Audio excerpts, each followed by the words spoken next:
Oi, você já teve a experiência de jogar um jogo de tabuleiro com regras e esse mesmo jogo de tabuleiro sem conhecer regra alguma? O vídeo de hoje é pra gente falar do quanto regras elas organizam tanto brincadeiras, trazendo uma harmonia na interação, quanto organizam relações, trazendo também uma harmonia para as relações estabelecidas. Para isso a gente vai falar um pouquinho sobre as relações familiares. A importância de, por exemplo, numa relação conjugal, os cônjuges terem clareza de que o apoio mútuo e a clareza e o estabelecimento de códigos de como cada um colabora e o que cada um faz, isso evita conflito, isso traz melhores possibilidades de satisfação nessa relação tão especial que é a relação conjugal. Na relação e na interação parental dos pais em relação aos filhos, é fundamental que eles tenham clareza do quanto criar crianças e adolescentes que entendam que existem deveres e que existe a necessidade da gente se construir como sujeitos que somos coletivos e que, portanto, temos que ter colaboração de equipe em qualquer relacionamento que a gente estabeleça, imprimindo regras, imprimindo deveres, aquilo que eu chamo no meu consultório de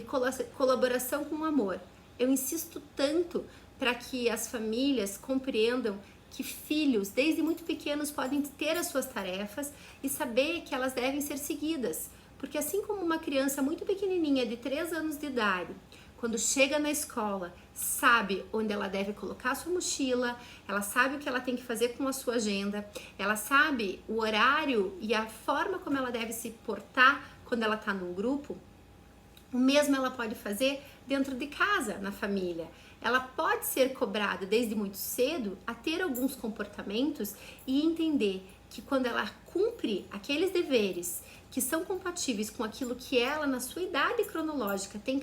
capacidade de desenvolver e desempenhar, isso vai aumentando nela a noção de capacidade, de competência, o que vai certamente favorecer não só a imagem que ela tem dela mesma e a autoestima dela, como a capacidade e a flexibilidade dela de se relacionar com as outras pessoas e com o mundo.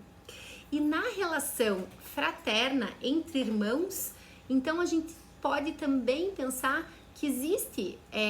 a possibilidade de um maior desenvolvimento e de maior amplitude das habilidades sociais, uma vez que as relações entre irmãos, quando elas têm regras estabelecidas, também permitem que algumas coisas se desenvolvam, como por exemplo, a capacidade de negociação, a capacidade de cooperação e a própria capacidade de lidar melhor com a competição.